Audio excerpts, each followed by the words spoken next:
I sold myself for $2.3 million. The man who bought me? The only one I ever wanted to choose me for free. My name is Thalia Crane, bankruptcy attorney, pharma dynasty heiress. And as of 9:47 p.m. on a Thursday in November, the most expensive date the Whitmore Foundation Gala has ever auctioned. The room was silent when the gavel fell. Not the polite kind of silent, the scandalous kind. Because Rhys Calloway, venture capitalist, Senate campaign donor, engaged to Senator Whitmore's daughter, just paid more than most people's mortgages to humiliate his fiancée's family in public. And the worst part? I knew he would. He could have written the check in private, saved my family's company without the spectacle. But he needed the room to see what it cost him. And he needed me to see what I still did to him. 48 hours before I stood on that stage, I stood in a courtroom and watched a judge kill my family's company in 3 sentences. Crane Pharmaceuticals, 70 years of research, patents, my grandfather's name on bottles in medicine cabinets across America. Gone in the time it takes to say, Chapter 7 liquidation. The creditor's attorney didn't even stand when he argued against me. That's how little threat I posed. Just a woman holding a sinking ship together with legal briefs and her father's dying wish. 31 days to find $2.3 million. I had $600,000 in liquid assets, every piece of real estate mortgaged. My father in hospice care at $9,000 a week, not covered by insurance because he'd let the policy lapse, paying legal fees. So I did what bankruptcy attorneys do. I looked for assets everyone else missed. Turns out, I had one. Myself.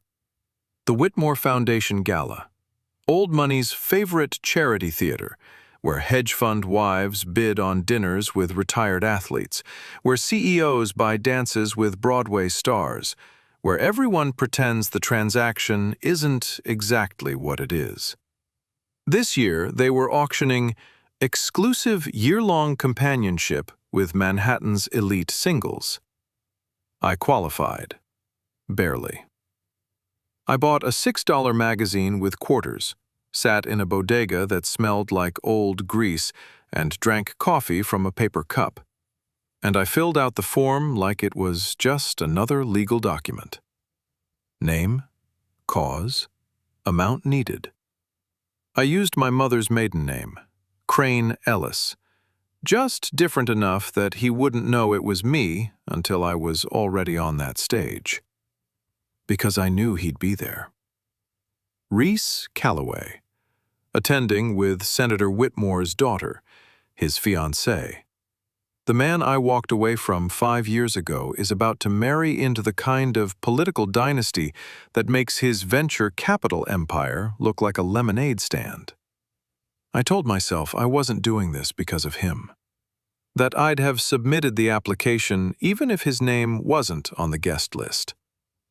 I'm a good liar, but I've never been good at lying to myself. I pressed submit. Lot number 14.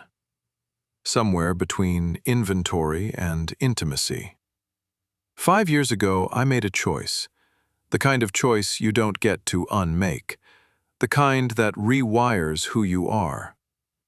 Rhys came to me with a folder full of evidence. FDA warnings, patient death reports, proof that Crane Pharmaceuticals had been selling false hope to terminal cancer patients. Off-label marketing, that's the antiseptic term. The reality? My family's sales team told dying people our drug would save them, when it was only approved for entirely different conditions. 14 people died. 14 families buried someone who'd spent their last savings on a lie my company sold them. And my signature was on the marketing approvals. Rhys asked me to come forward with him. Whistleblower protection, immunity, a chance to stop it before more people got hurt. I said no. My father had 6 months to live. The company was his entire legacy. If I exposed the scheme, he'd die knowing he'd built an empire on corpses. So I chose his comfort over their justice. Rhys told me he'd go to the press with or without me, that he loved me, but not enough to be complicit. I walked out, left him standing in that loft with rain on the windows and evidence scattered on the counter. His last words followed me into the hallway. You'll auction off every piece of yourself before you admit you're worth more than that name. 5 years later, I registered as Lot 14. Turns out, he knew me better than I knew myself. I stepped into that ballroom in a crimson dress I bought on credit. Lot 14. Between the runway model and the tech heiress, I'd spent 2 hours in a bodega bathroom doing my own hair and makeup. The other women being auctioned had glam squads. I had a YouTube tutorial and shaking hands. The ballroom was everything I used to take for granted. Chandeliers, champagne towers, people who think $50,000 is a rounding error. I scanned the room for him, and there he was. Rhys. Sharper than I remembered, more expensive, laughing with a tech CEO like the world was his subsidiary. Genevieve Whitmore on his arm, ice blue Dior, and a smile that cost nothing because she'd never paid for anything in her life. He looked right at me, didn't recognize me. 5 years, a different dress, hair I'd straightened instead of leaving curly. I was invisible. I hated that it hurt. At 9:17, they called my name. I stepped into a spotlight so bright I couldn't see faces, just shapes, shadows, the geometry of judgment. The auctioneer opened bidding at $100,000. Silence. I stood there, counting seconds, wondering if I'd just made the most public mistake of my life. And then Rhys raised his paddle. $1 million. The room inhaled. He knew. Somehow he'd figured it out. Seen through the name change, the styling, the 5 years of silence. And he wasn't saving me. He was buying me. 2.3 million. The exact amount I needed. He'd done his research. Knew what Crane Pharma owed. Knew what I'd come here to desperate earn. The gavel fell, and Genevieve Whitmore walked out of that ballroom like a woman who'd just watched her future get auctioned to someone else. Rhys took my hand. First time we'd touched in 5 years. His skin was warm. Or maybe I was just cold. He said, "We need to talk about the contract." I got in his car. Because when you sell yourself, you don't get to negotiate the terms after. He didn't just bid on me. He'd already bought me before I ever stepped on that stage. The other donors got calls, polite, professional, Rhys Calloway's office, informing them that Lot 14 was spoken for. There was never going to be a bidding war. There was only going to be him. But here's what I didn't know, until we were alone in that car. Senator Marcus Whitmore, Genevieve's father, Rhys's future father-in-law, was planning to bid on me himself. Not for a date, for testimony. He's been investigating Crane Pharma. Knew about the off-label marketing deaths. Knew I was vulnerable, desperate, one courthouse ruling away from losing everything.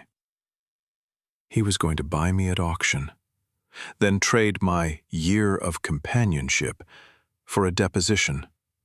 Turn me into his campaign's star witness. The pharma heiress who exposed her own family's corruption. Good optics for a presidential run. Rhys found out. Told Whitmore if he came near me, he'd bury every illegal dollar the campaign's been hiding. Then he spent $2.3 million to make sure no one else could buy me first. In the car, I asked him if he was exploiting me. He said, "If you can't see the difference between what I'm doing and what Whitmore planned, you're not the lawyer I remember." I don't know if he saved me or purchased me. I don't know if there's a difference anymore. The car stopped outside his attorney's office, Midtown, glass and steel, and the kind of fluorescent lighting that makes everyone look guilty. He offered his hand, asked if I wanted to read the contract or take my chances with the senator. I took his hand. Because even if this was a cage, at least I knew who held the key. Clause 9. The emotional contingency provision. In the event that either party develops, expresses, or confesses romantic love for the other during the contract term, said party forfeits all personal assets, holdings, and equity to the other party. I had to read it 3 times. Rhys built a financial doomsday device into our contract. If I tell him I love him, out loud, in writing, in a published statement, I lose everything I own. Not that I own much. But he does. He's risking billions. His venture, capital empire, the penthouse, the Hamptons estate, all of it. On the bet that he won't fall in love with me again. His lawyer tried to talk him out of it. I watched Leonard Graves, man who's drafted prenups for people who own islands, look genuinely uncomfortable. He said, "This is unorthodox." Rhys said, "It ensures neither of us weaponizes sentiment." He thinks I'd fake loving him to manipulate him. Or he's so terrified he might actually still love me that he needed a clause to make it financially catastrophic. Either way, we signed. I picked up the pen, signed 3 copies. Leonard asked if I wanted independent counsel to review it first. I told him, I am counsel. Worst client I've ever represented. Before he signed, Rhys gave me an out. Said he'd pay the creditors anyway. No contract. No year of public pretending. I'd never have to see him again. Part of me wanted to take it. Walk out of that office. Let him be generous from a distance. Disappear into whatever life comes after you've auctioned yourself and been bought by the past. But I didn't. Because taking his money and running would prove everything he thinks about me.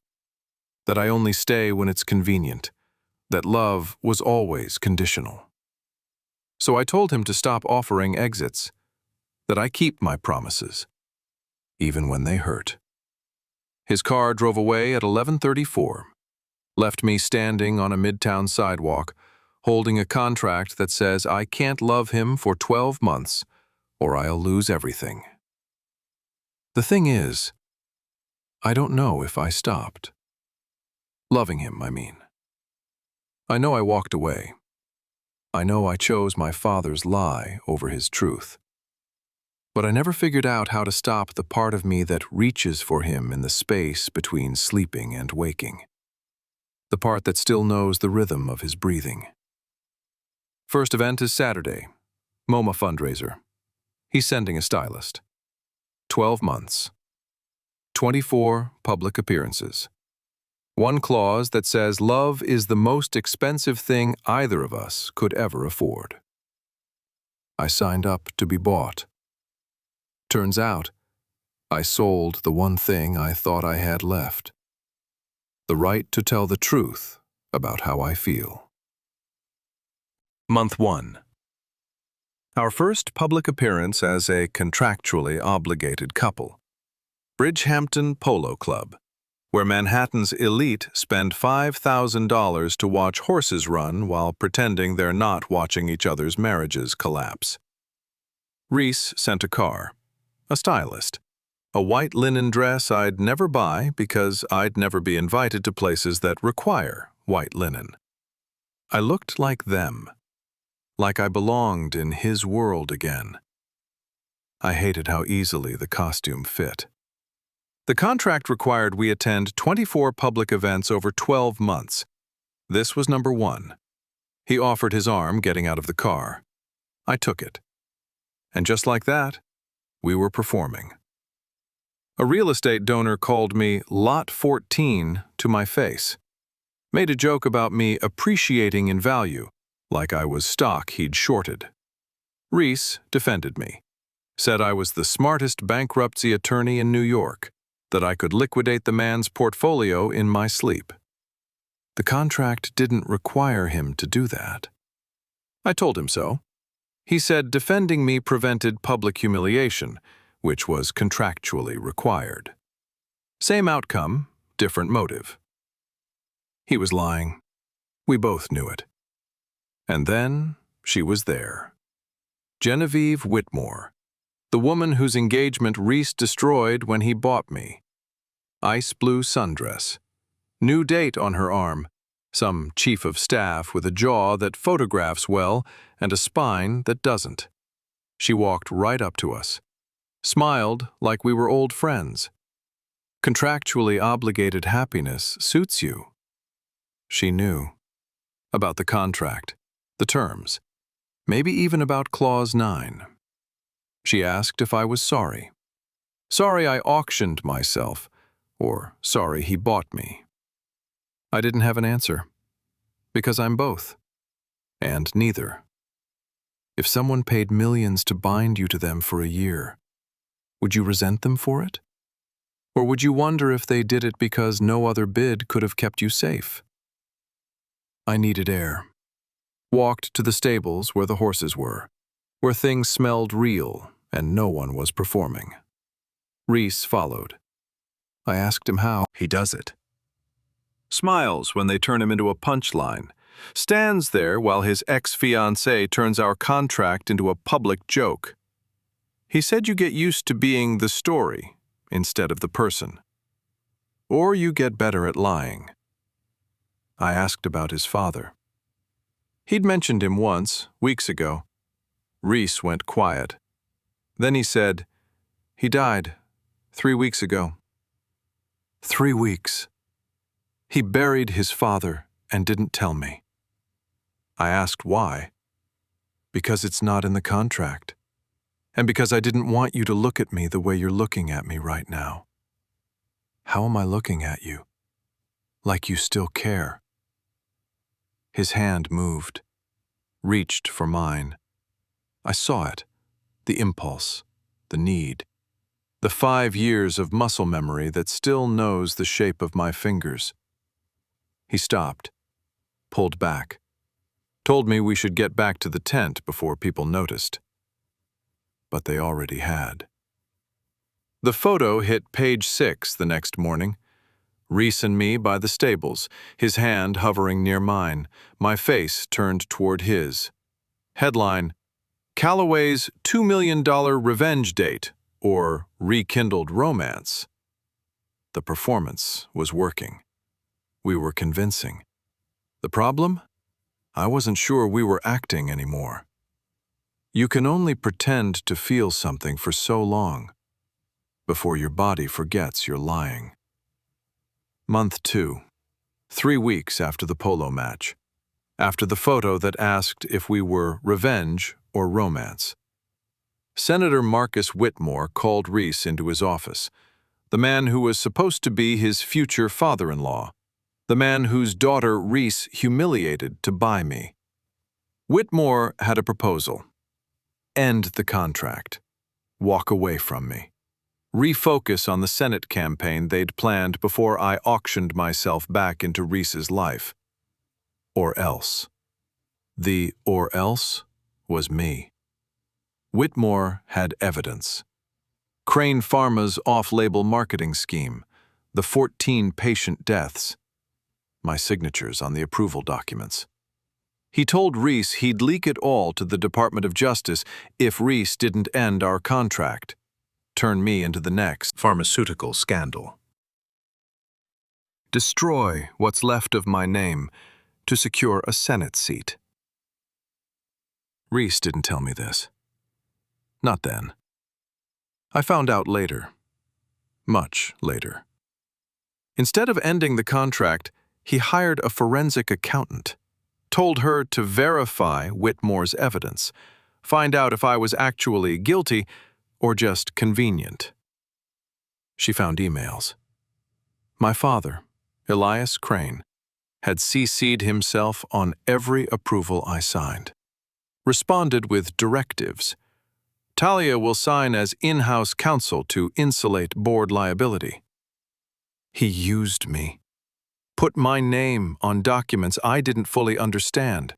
Kept me out of board meetings where they discussed the risks. Positioned me to take the legal fall if anyone ever came looking. And someone did. Rhys. 5 years ago. The accountant told Rhys the emails proved I'd been manipulated, that I was legally liable, but morally, I was a tool. She asked what he wanted her to do with the evidence. He said, bury it. Not leak it to clear her name.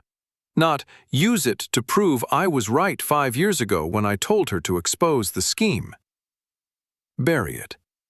Because even exonerating evidence would trigger an investigation, depositions, media, trial. And Whitmore would win either way. I'd be collateral damage. If you had proof someone you loved was less guilty than the world believed, would you use it to save them? Or bury it, knowing the truth might destroy them anyway? I didn't know any of this yet. Didn't know Whitmore had threatened him. Didn't know Rhys had evidence that could reframe my entire guilt. Didn't know he'd chosen to protect me over proving he'd been right all along. 5 years ago, I chose my father's lie over Rhys's truth. Now Rhys was choosing my safety over his vindication. We were both liars. Just different kinds. And the thing about lies? They only work until someone loves you enough to tell a bigger one. Month 4. The Metropolitan Museum Gala ran late. Marble halls, Roman statues lit like gods, champagne in crystal that costs more than my monthly rent used to. We'd perfected the performance by then. 4 months of public appearances, synchronized breathing, timed smiles. His hand at the small of my back like I belonged there. My building super texted at 11:40. Water main burst, apartment flooded. Don't come home tonight. I didn't have a home to go to, just a contract, and a man who'd bought a year of my proximity. Rhys offered the guest room. Said it wasn't a proposition, just logistics. We both knew that was a lie. The penthouse was everything I remembered wealth being. Cold, beautiful, designed for photographs, not people. He gave me a shirt to sleep in. Our hands touched, passing it between us. First contact in weeks that wasn't choreographed for cameras. Neither of us pulled away fast enough. He poured whiskey, 2 glasses. One of them had a crack running through the base. He kept that one for himself, gave me the intact one.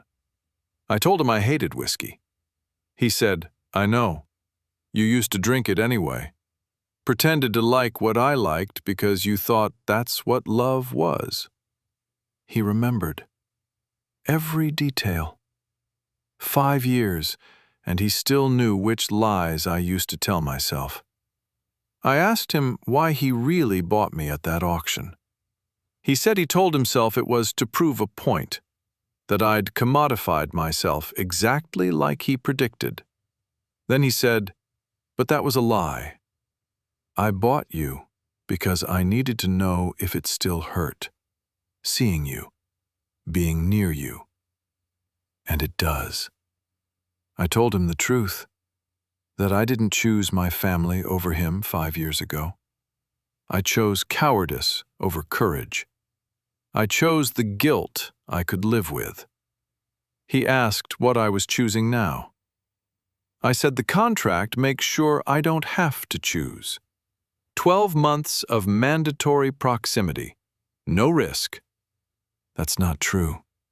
You could walk away tomorrow. I'd let you out. No penalty. He said he didn't want me there if it was only obligation. That he'd done it all wrong. The auction, the contract, the clause. Thought he could have me without the risk of losing me again. I asked if he cared about the $2.3 million. He said, I care about you more. That's the problem. If someone gave you an exit, a way out of the cage you both built, would you take it? Or would you stay because leaving feels like losing twice? I touched his face, just my palm against his cheek. He closed his eyes, leaned into it like he'd been starving. He said, We can't. I said, I know. But neither of us pulled away. His hand covered mine, pressed it harder against his face, like he was trying to memorize the pressure before it disappeared. I said, The clause. He stepped back. My hand fell. He said, We're two people who'd rather lose everything than admit we feel anything. He was right. 3:47 a.m. I couldn't sleep. The guest room bed was too big, the silence too loud. I walked to his bedroom. He was standing at the window, still dressed, couldn't sleep either. I asked if I could just be in the same room. Not touch, just not be alone. He told me to take the bed. Said if he got in with me, he wouldn't stay on his side. And then we'd both lose everything we'd convinced ourselves mattered more. I slept in his bed. He slept on the bench at the foot of it. Too short for his frame, uncomfortable, but closer than the couch. I woke up at 6:23. He was sitting on the bench, watching me. Not creepy, just present. I asked how long he'd been awake. He said he didn't sleep. Said he had me there, 3 feet away, and couldn't touch me. Couldn't tell me whatever he couldn't say. So he wanted to at least have the looking. Something shattered in the kitchen. The whiskey glass, the cracked one. It finally gave up, broke on the marble floor. We cleaned it up together, both kneeling, picking up pieces, both bleeding from tiny cuts we didn't acknowledge. I left at 7:12, wore last night's gown, no makeup, hair down. He handed me coffee at the elevator. I tried to thank him. He said, Don't, it wasn't charity, I wanted you here. 2.0. The elevator doors started to close. And I said, just before they shut, I wanted to be here.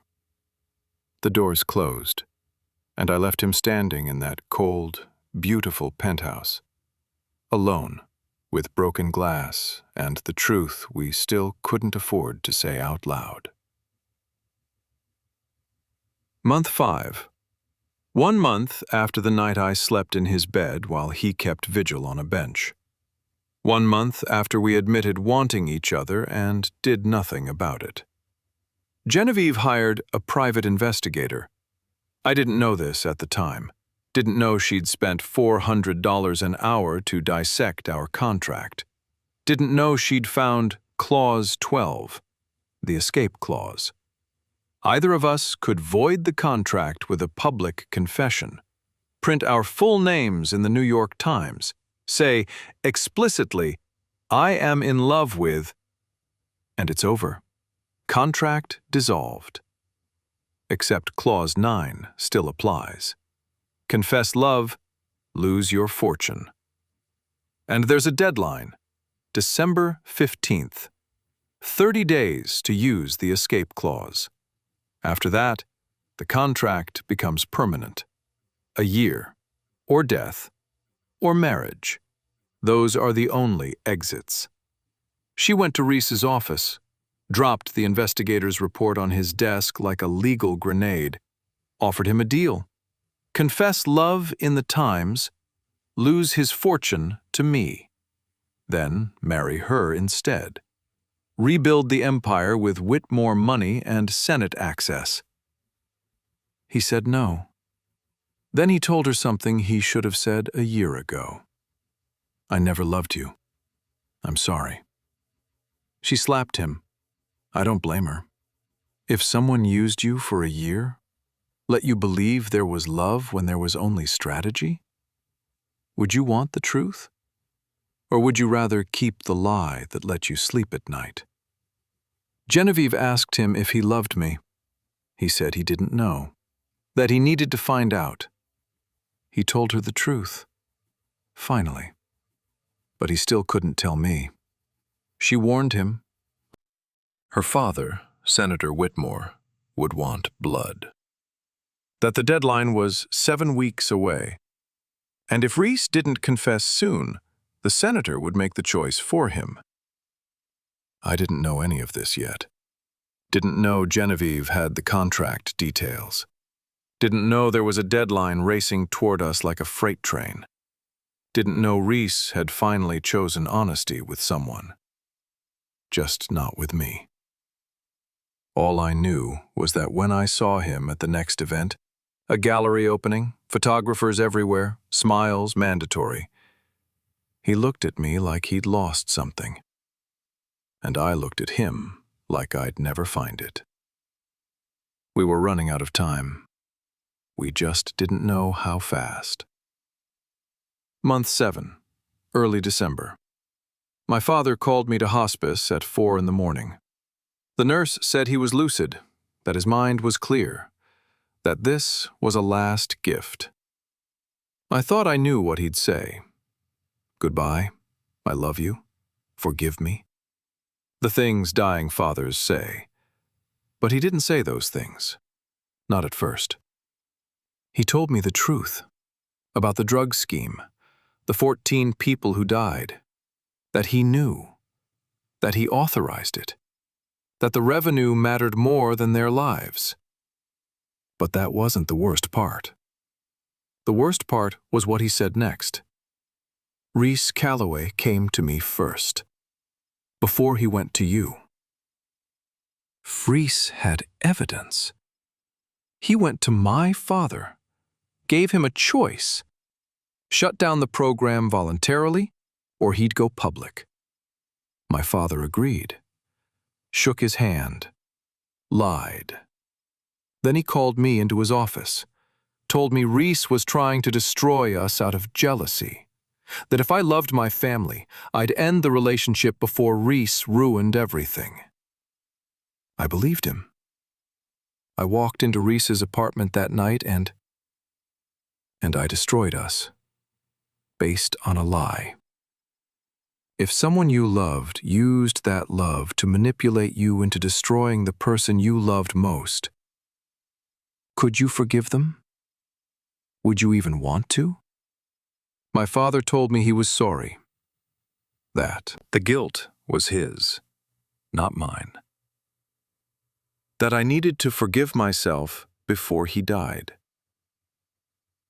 I asked if he ever loved me, or if I was just another asset to protect. He said he loved me more than the company. That's why he did something unforgivable. Because losing me would have killed him faster than cancer. I couldn't forgive him. Not then. Maybe not ever. But I believed he loved me, even if he didn't know how. I left the hospice, sat in my car in the parking lot while snow started falling. And I texted Rhys, "Are you home?" I showed up at his penthouse at 6:12. Mascara everywhere, coat covered in snow. Falling apart in his elevator. The doors opened. He saw me, didn't ask questions, just caught me when I collapsed. I told him everything. The confession, the manipulation, that my father went to him first, that I destroyed us for a lie. Rhys said he tried to hate me for 6 months. Then he just missed me. I told him I didn't stop loving him, that I tried, buried it, but I didn't stop. Clause 9. Confess love, lose everything. We both knew. I said I didn't care, that I'd rather be bankrupt and honest than wealthy and lying. He kissed me. 5 years of wanting in one moment. We fell into bed, not for cameras, not for performance, just for us. Somewhere around 3 a.m., we were lying there. I said I didn't regret it. He told me something I didn't know. That Clause 9 requires public confession. New York Times, Wall Street Journal. Private doesn't count. We'd found a loophole. We could say it in his bedroom, and the contract would stand. Then he told me the rest, about Genevieve's investigator. The escape clause deadline, December 15th. 10 days. That he'd buried evidence of my father's manipulation to protect me from federal investigation. He chose protecting me over proving he'd been right all along. I called him stupid. Then I thanked him. We fell asleep tangled together. Woke up to snow-covered city and morning light. I asked what we do now. 10 days until the deadline. Confess publicly and void the contract. I'd get his billions via Clause 9. He'd get my debt. Or stay silent. Keep performing. Keep the loophole that lets us say it in private, but not in daylight. He said he'd give up everything. The empire, the money, the campaign, for the chance to do this honestly. I kissed him, and I said, "Then we have 10 days to decide if we're brave enough."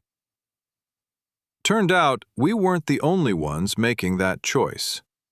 Senator Whitmore was making it for us. Month 9, February. 2 months after my father died, confessing he'd manipulated me into destroying the man I loved. Senator Whitmore kept his promise. He leaked everything to the Department of Justice. The drug scheme, the 14 deaths, my signatures on 18 fraudulent marketing approvals. Federal investigation launched. I was subpoenaed.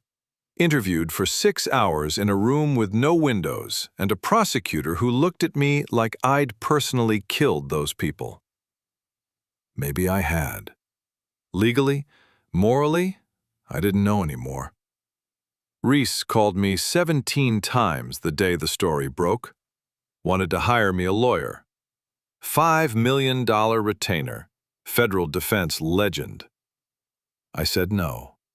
Not because I didn't need help, because I couldn't let him buy my innocence the way my father bought silence. I needed to face this without money as shield. He showed up at my apartment. Didn't ask permission, just walked in and demanded I let him help. I told him this was my consequence, my signature, my father's crime, mine to own. He said I was punishing myself, that going down for my father's crimes didn't make me noble. It made me complicit in a different way. Then he said, "It takes you away from..." And he stopped, because the next word was me. Or maybe it was us. Or maybe it was the word we're not allowed to say without losing everything. If someone wanted to save you, but saying why would cost them their entire fortune. Would you want them to say it anyway? Or would you rather live with the unsaid thing that keeps you both safe? He did it anyway. He paid the retainer. Anonymously. Routed through shell companies so I couldn't trace it back and refuse. $5 million. For a lawyer who could actually win. I figured it out in about 30 seconds. Went to his penthouse that night. Furious. He said, "I'm not letting them take you away."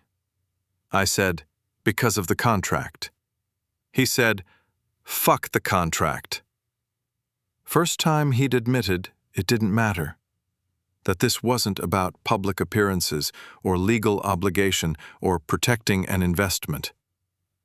He tried to say it. I paid $5 million because And he stopped. Again. Because the clause was right there between us. Clause 9. Confess love, lose your empire. I told him not to say it, even though part of me wanted to hear it more than I wanted to breathe. His attorney called. Emergency meeting, something we'd missed in the contract. Clause 12. The escape provision. Public confession voids the contract, we knew that. What we didn't know? There's a deadline. Month 12. May 7th. 3 months from now. After that date, if we haven't used the escape clause, the contract becomes permanent. Forever. Unless one of us dies or we marry. We built a cage. Together. I requested the escape clause require public confession so he couldn't manipulate me privately. He requested the 12-month deadline so I couldn't use the contract as temporary leverage. We were protecting ourselves from each other. And we locked ourselves in. 3 months. 90 days to decide. Option 1. One of us confesses publicly. Loses their entire fortune via Clause 9. Contract voids. We're free. Option 2. We marry. Stay bound. Never allowed to say we love each other because the inheritance clause still applies. Spend our lives together in a contract that forbids the truth. Option 3. We do nothing. Let the deadline pass. Stay locked in this contract forever. Bound to each other. Unable to leave. Unable to speak. We stood in that lawyer's office. Same room where we signed 9 months ago. Snow falling outside.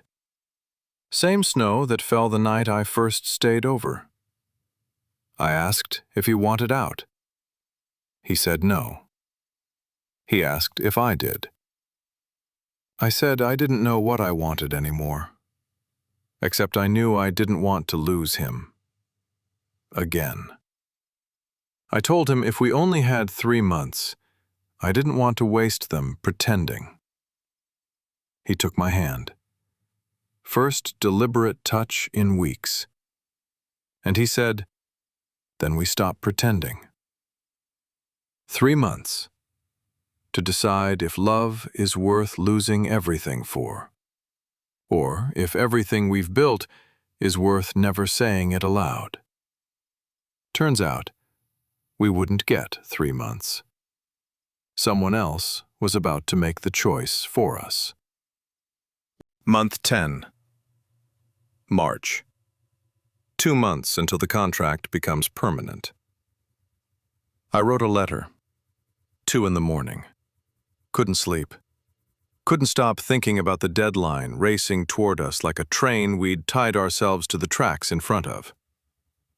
I, Thalia Crane, confess that I am in love with Rhys Calloway. 18 words. That's all it took to void the contract.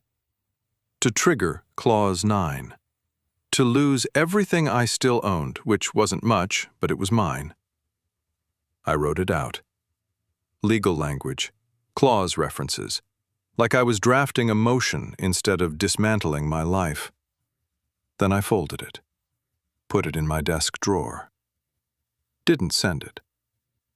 Rhys stayed over that night. We'd had some fundraiser, smiled for cameras, pretended we weren't drowning in unspoken words. I was in the shower. He found the letter. I know because when I opened the drawer later, it was moved. Just slightly. Wrong angle. He read my confession and didn't say a word. Made coffee like he hadn't just seen my heart in handwritten ink. If someone read something you wrote but didn't mean to send, would you want them to admit it? Or would you rather pretend you both don't know what the other knows? That night, he came back, showed me a letter he'd written that morning, after he'd left my apartment, after he'd read mine. I, Rhys Calloway, confess that I am in love with Thalia Crane. Mirror image of mine. Same legal references. Same clause invocations. Same signature at the bottom that would cost him everything. I asked why he wrote it. He said, "Because I needed you to know I would, if you did." Mutually assured destruction. You jump, I jump. Neither of us has to go alone. I put both letters in my desk drawer, his next to mine. 2 confessions. Written. Signed. Unsent. We have 2 months, 60 days to decide if we're brave enough to publish them, to stand in front of the world and say we love each other and lose our fortunes proving it. I asked if he regretted it. The auction, the contract, the trap we built. He said he regretted the clause, the deadline, that we're standing here with written confessions we're too scared to send. But he didn't regret buying me, because it brought me back, even like this. The letters are still there, in the drawer. Proof we love each other. Proof we're too terrified to let the world see. We keep them like insurance, or like hostages. I'm not sure which. Maybe both. Month 10. The same day I found Rhys's letter in my drawer. The day we both knew we loved each other, but wouldn't say it where it counted. I had a different confession to make. Federal building. DOJ testimony. About my father's company. The 14 people who died. The prosecutor asked if I knew the marketing was fraudulent when I signed the approvals. Yes or no? Truth or lie? I looked at Rhys. He was in the gallery, front row, watching. Not telling me what to say, just there. I said yes. I knew. I knew the drug wasn't approved for those patients. I knew the FDA had warned us. I signed the memo anyway. Because my father asked me to. Because I wanted to believe he wouldn't ask me to do something that would kill people. I was wrong. If your parent asked you to do something you knew was wrong, but they were dying, and it was the last thing they'd ever ask, would you do it? And would that make you evil or just human? The prosecutor asked if I believed my signature contributed to those deaths. My lawyer objected. I answered anyway. Yes, I contributed. I don't know if they'd have lived otherwise. But I know they died taking a drug my company marketed for uses that weren't safe. And I knew it was wrong. And I signed anyway. The room went quiet. Even the stenographer stopped typing for a second. They gave me immunity. Criminal charges dropped in exchange for cooperation. But they warned me civil suits would come. Wrongful death, The families would use my testimony against me. I got to walk out of that building, free, while 14 families bury people I helped kill. That's not justice. That's just the best deal I could get. The media was worse leaving than arriving. Cameras, microphones, questions shouted about fraud and bankruptcy and do I have a statement for the families? And then Rhys was there, took my hand, in front of every camera. He didn't have to do that. The contract doesn't require him to publicly support me after I admit to contributing to 14 deaths. He did it anyway. I told him he shouldn't have. That standing next to me now makes him radioactive too. He said, exactly where I want to be. He can't say he loves me publicly. Clause 9 forbids it. But he can hold my hand when everyone else would run. And somehow, that says it louder. The photos were everywhere by evening. Calloway stands by disgraced Crane heiress. Us leaving the federal building, hand in hand. My face devastated. His protective. I confessed one truth today, publicly, on federal record, that I helped kill 14 people. The other truth, the one about loving him, stays in the drawer. Turns out some truths cost you freedom. Others cost you everything. I'm still trying to figure out which one I'm brave enough to pay. Month 11. April. 1 month until the contract becomes permanent. Senator Whitmore invited me to lunch. Upper East Side restaurant. Empty except for us and the waitstaff who'd been paid to forget we were there. He said he wanted to apologize for the DOJ investigation, for the media circus, for destroying my reputation to punish Rhys. Then he made his offer. Amend my testimony. Tell the DOJ that Rhys knew about my father's drug scheme 5 years ago, that he used it as leverage, as extortion, that he's been covering up a crime to control me. In exchange, he'd make the civil suits disappear. 14 wrongful death cases. 8 figures in judgments. Decades of financial ruin. Gone. If I just lied about the one person who'd been honest with me. If someone offered to erase all your consequences, every punishment you'd earned, but the price was betraying someone who'd protected you, would you do it? And what would that make you? I said no, stood up, walked out. He told me he'd destroy Rhys anyway, that he knew about the contract. Clause 9, the inheritance provision, the deadline. Said he'd leak it to the Wall Street Journal, make Rhys look like a lovesick fool gambling his empire on a woman. 3 days later, the article published. Billionaire's $2.3 million contractual gamble. Every detail, clause numbers, specific language, the deadline, the permanence provision. Our private contract, the cage we built together, laid out for the world to dissect. Rhys called, asked if I leaked it. For half a second, I could hear the doubt. The possibility that I'd traded his privacy for, what? Revenge? Leverage?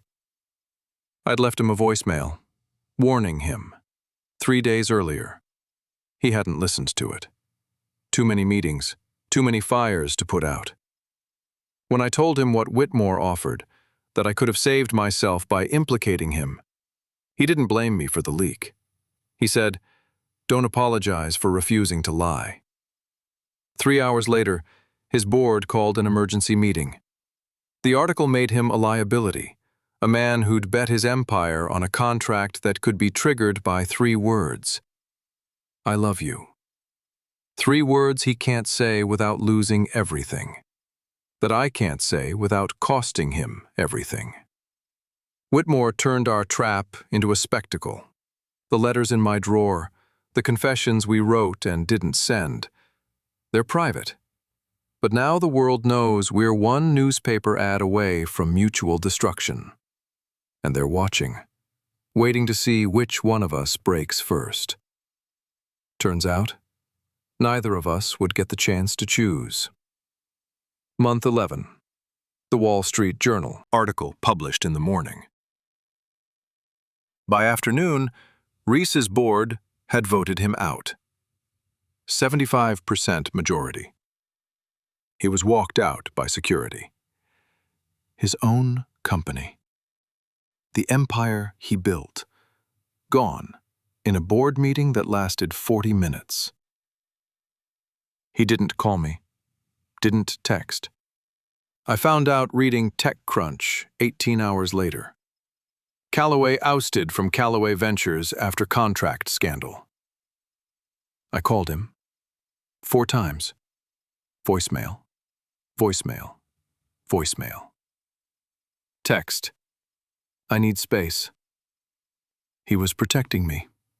I know that now. If he talked to me, he'd break. If he broke, he'd say the words. If he said the words, I'd inherit what little he had left. If someone pushed you away to protect you from their ruin, would you let them? Or would you force your way in anyway? When we finally spoke, he was cruel, not malicious, surgical. This isn't about you.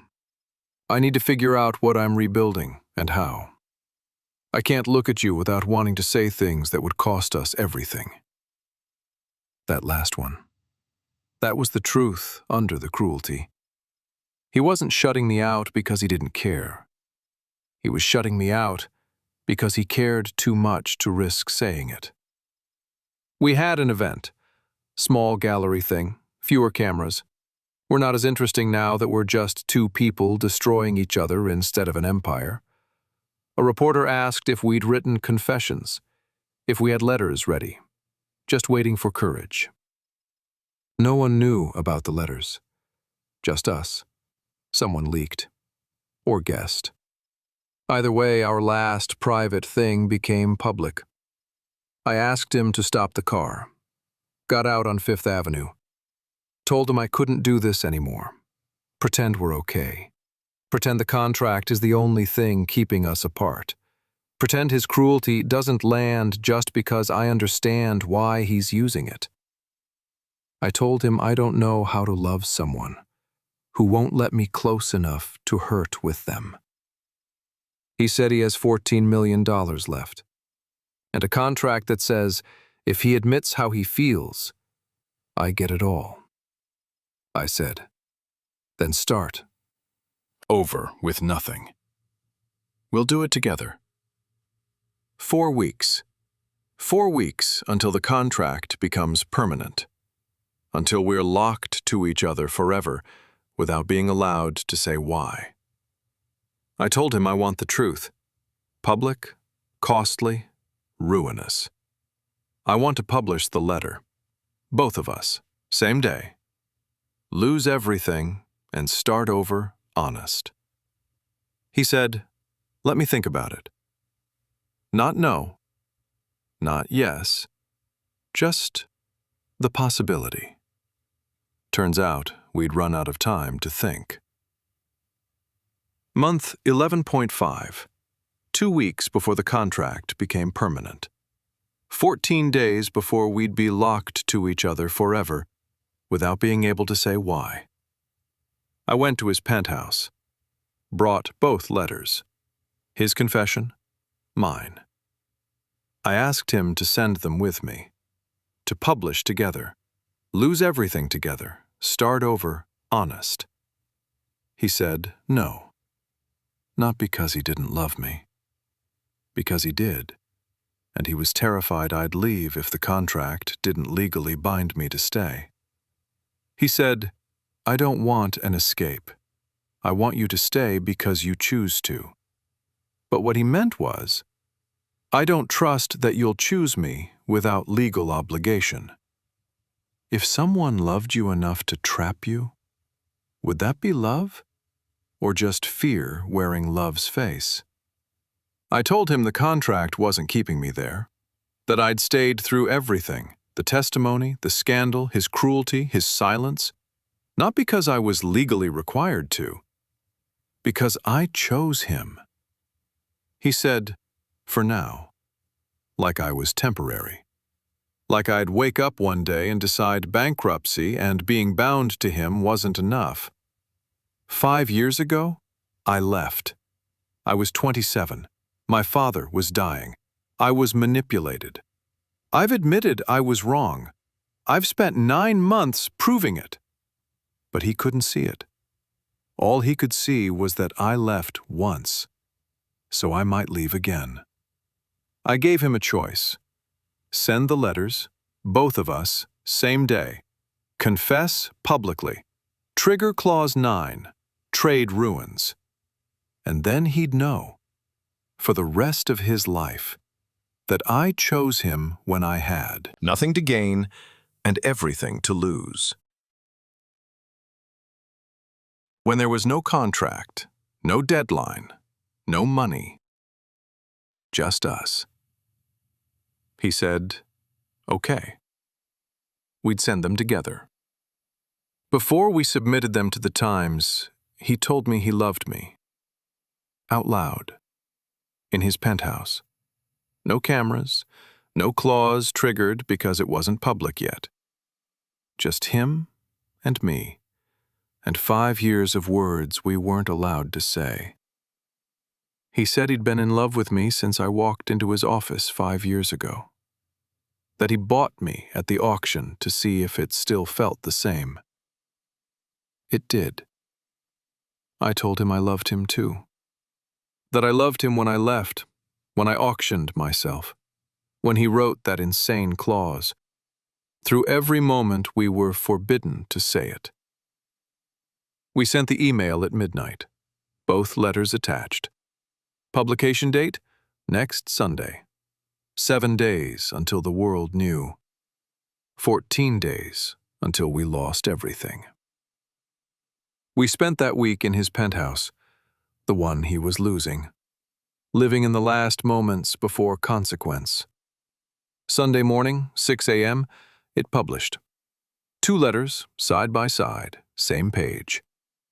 I am in love with Rhys Calloway. I am in love with Thalia Crane. Our phones exploded.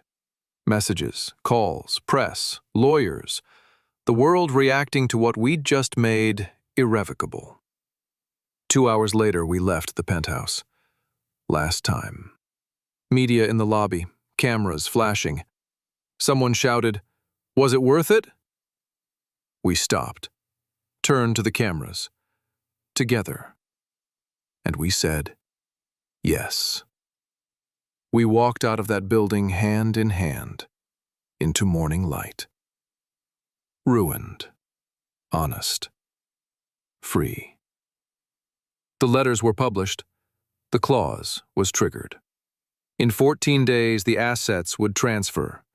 He'd inherit my debt.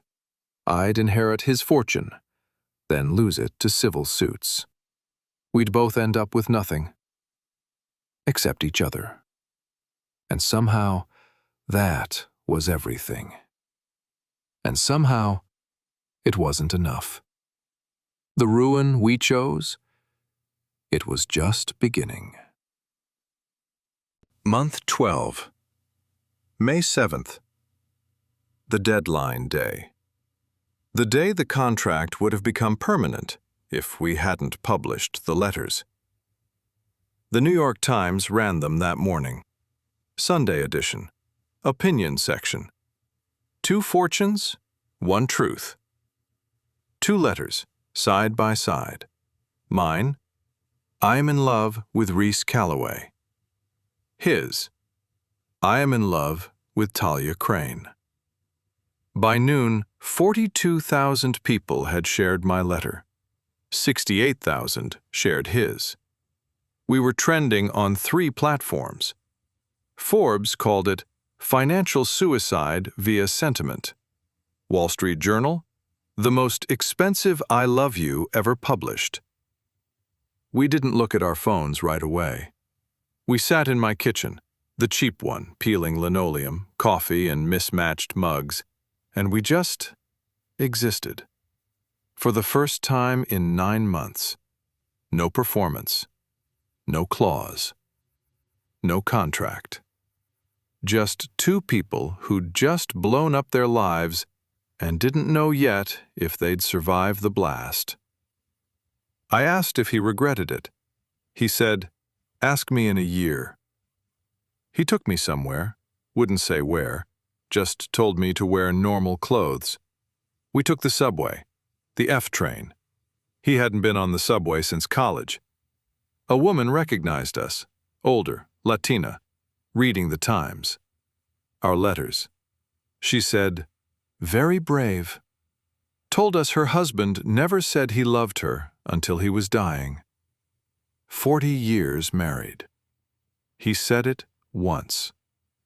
She said we were smart. To say it when we're young, when we still have time. He brought me to a diner in Brooklyn, Victory Diner, where we had our first date 6 years ago. I'd forgotten. He remembered everything. What I ordered, how nervous I was, that I took half the pancakes home. The waitress remembered too, asked if I was going to finish them this time. We laughed. Real laughter. First time in months. He told me he knew, 6 years ago in that booth, that he was going to marry me. Then I left him. Then he bought me. Then we trapped ourselves. Then we destroyed everything to get back to that diner booth. I asked if it was worth it. All of it. The 6 years, the auction, the contract, the ruin. He said, yes. Shift, the promenade, the cost. We walked to the promenade after. Brooklyn Heights. You can see all of Manhattan from there. His penthouse somewhere across the water. The empire we just dismantled. I asked if he missed it. The power, the certainty. The version of himself that lived in penthouses and controlled billions. He said he misses it every day. The ease, the knowing exactly who he was because his net worth told him. But he wouldn't go back. Not if it meant the contract. Not if it meant silence. In 2 weeks, the asset transfer processes. I inherit his shares. Mostly worthless now. Maybe $5 million in residual value. I'll liquidate everything.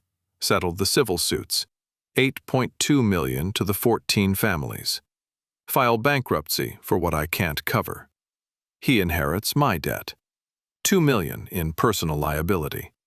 He'll sell what's left. The Hamptons house. His car collection. We traded ruins and ended up in the same place.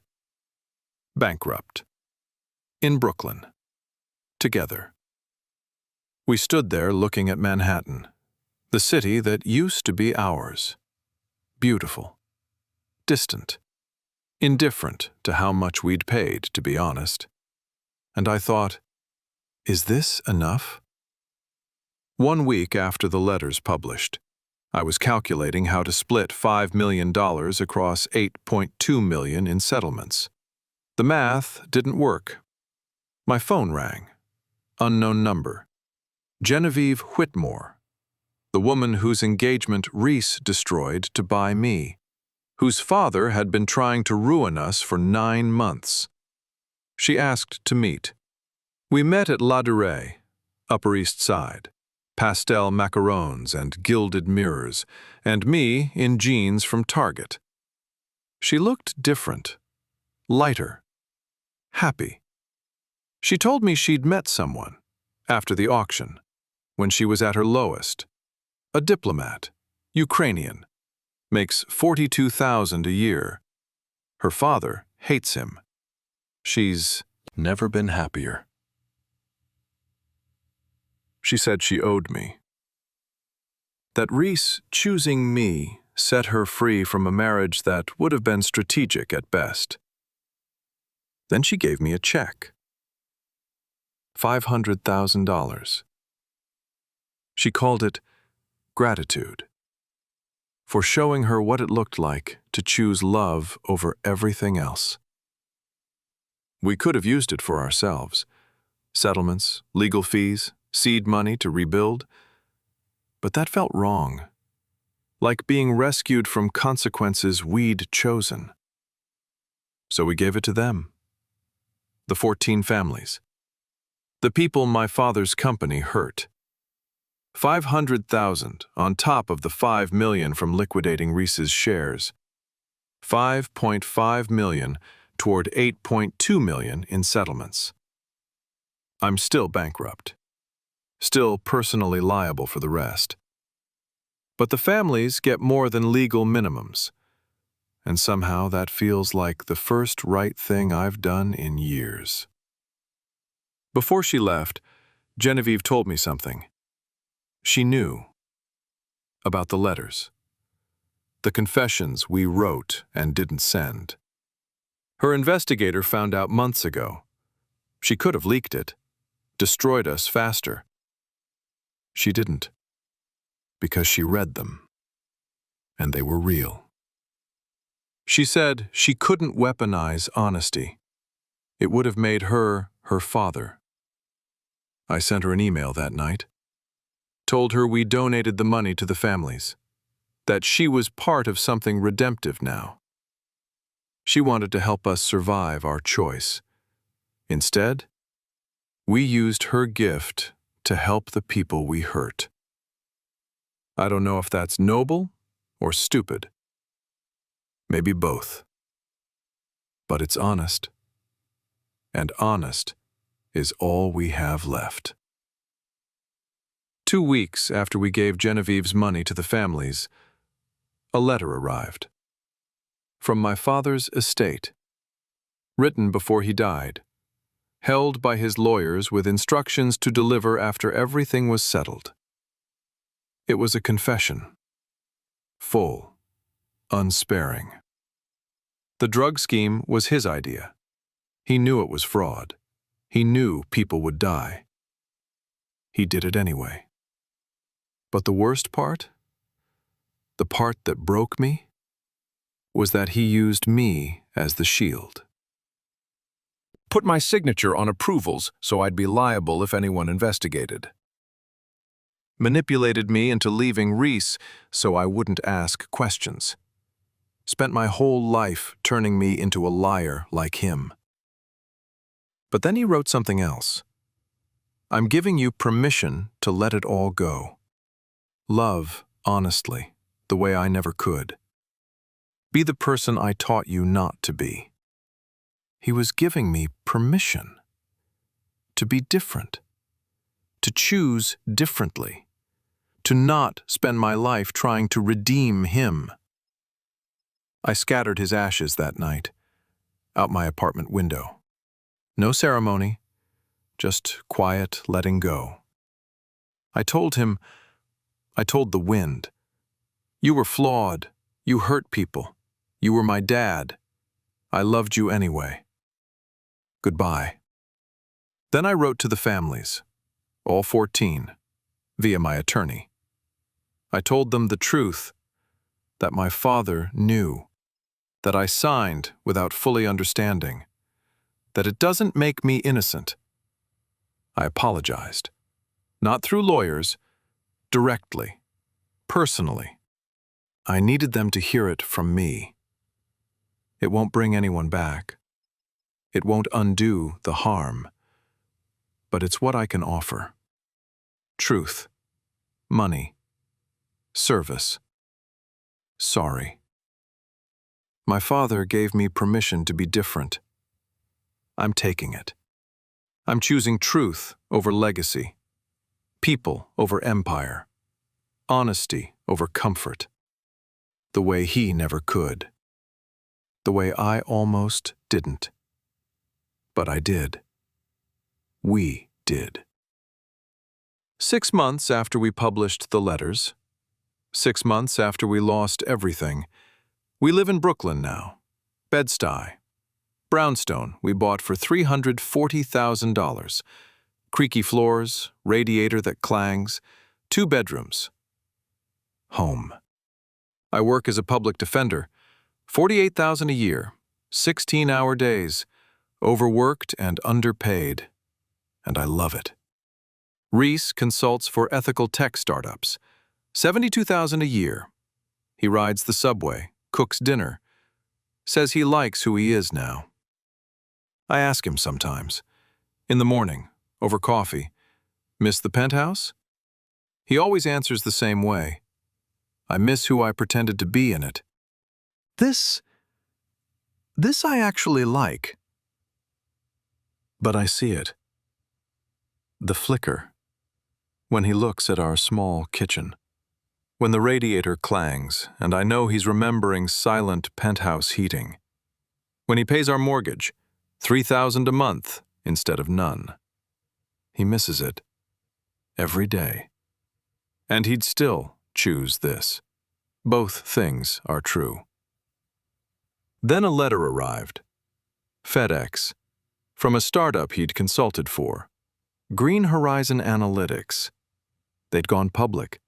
His advisory shares, 2.5% equity, worth $10.2 million. $10 million. The empire we could rebuild. Or the trap we could fall into again. We sat at our kitchen table that night, the letter between us, laptop showing the stock price. I asked what he wanted to do. He asked what I wanted. We decided not to decide. Not yet. Leave the shares uncashed, the option open. Live with the question until we're sure what we want. The letter's still on our table, uncashed. Possibility and danger in one piece of paper. We walk past it every morning, pour coffee, make eggs, go to work. And it sits there, waiting for us to be ready. That night in bed, I asked him again, "Do you regret it?" He said he regrets losing the company, regrets his father died thinking he was a failure, regrets that we're paying down bankruptcy and working for salaries that wouldn't cover his old wine budget. But he doesn't regret me, doesn't regret the letters, doesn't regret choosing honesty. He said, "I sleep through the night now. No nightmares, no lies, just you. And that's enough." I asked if it's really enough. With $10 million sitting uncashed, with the empire one signature away. He said, "Ask me tomorrow. I'll tell you the same thing. Ask me in 10 years. I'll keep choosing this." We live in a brownstone in Brooklyn. We ride the subway. We work jobs that matter and pay almost nothing. We have $10 million we're not touching. We're not perfectly happy, not tragically sad, just honest. Together, enough. I sold myself for $2.3 million. He bought me to punish us both. We signed a contract that said love was a weapon. And we were right. People ask if we'd do it differently, if we'd skip the auction, the contract, the year of beautiful lies. The truth? We needed the price tag. We needed to see what love costs when you've spent your whole life buying everything else. He lost an empire. I lost a legacy. We lost the people we thought we had to be. Now, we live in Brooklyn, a brownstone that creaks, jobs that pay in purpose, not penthouses, a radiator that clangs and we laugh about it instead of calling maintenance. That $10 million? Still sitting on our kitchen table, uncashed, unsigned. Possibility and danger in one piece of paper. We walk past it every morning, and we choose this. Some people think we're fools, that we threw away everything for a feeling. They're right, but we sleep through the night now. No nightmares, no lies, just the person we ruined ourselves to keep. And if you've never had that, you'll never understand why we'd burn it all down to find out if it was real. This is American Billionaire Tales, where fortune meets fate. And sometimes, losing everything is the only way to find out what you're worth. Next on American Billionaire Tales, a tech heiress discovers her brother's billion-dollar empire was built on her stolen code, and revenge is the one thing her prenup doesn't protect.